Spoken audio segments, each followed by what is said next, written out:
In today's video, I'm going to teach you how to record depreciation in Zoho Books. Capturing depreciation accurately is crucial for maintaining the financial health of your business, as it helps you track the reduction in the value of your assets over time. Let's dive right in and guide you through this process seamlessly. First, we'll begin by enabling the Fixed Assets feature in Zoho Books. You'll want to head over to the settings of your Zoho Books account. Once you're there, navigate to the Preferences section and click on General. In this area, you'll find an option for fixed assets. Ensure this option is checked. After doing so, remember to hit Save to confirm your changes. This step is essential as it allows you access to the Fixed Asset module where you will manage your assets and their depreciation. Now that we have the Fixed Assets feature enabled, let's move on to creating a fixed asset. Go to the Accountant menu and select Fixed Assets. Here, you'll find the option to add a new fixed asset. Click on Plus New Fixed Asset to begin. At this stage, you'll need to provide some vital details about the asset.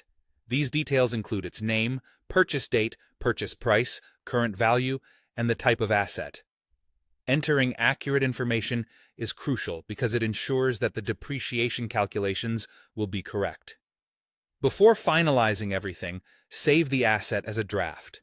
This gives you the chance to double-check and ensure all your information is precise.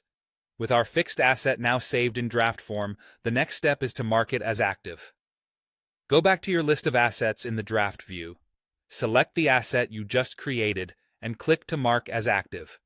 By doing this, Zoho Books will automatically take care of generating depreciation journal entries for you, starting from the date when the asset became active. This automation is a real time saver and reduces the potential for manual errors, keeping your books up to date with minimal effort from your side. Let's take a look at how you can view the depreciation outputs for your asset. Open the asset from your records and navigate to the Depreciation tab. Here, you'll find a comprehensive overview of your asset's depreciation journey. The flowchart provides a visual representation of how the asset's value has decreased over time due to depreciation. Furthermore, you will find a history of all depreciation events, along with a link to the detailed journals for deeper insight. And if you're planning ahead, you'll also see a depreciation forecast for future periods, helping you make informed financial decisions. By following these steps, you should be well equipped to manage asset depreciation in Zoho Books. This process not only ensures accuracy in your financial records, but also supports the overall financial planning and strategy of your business. Thanks for watching, and I hope you're now more confident in handling depreciation with Zoho Books.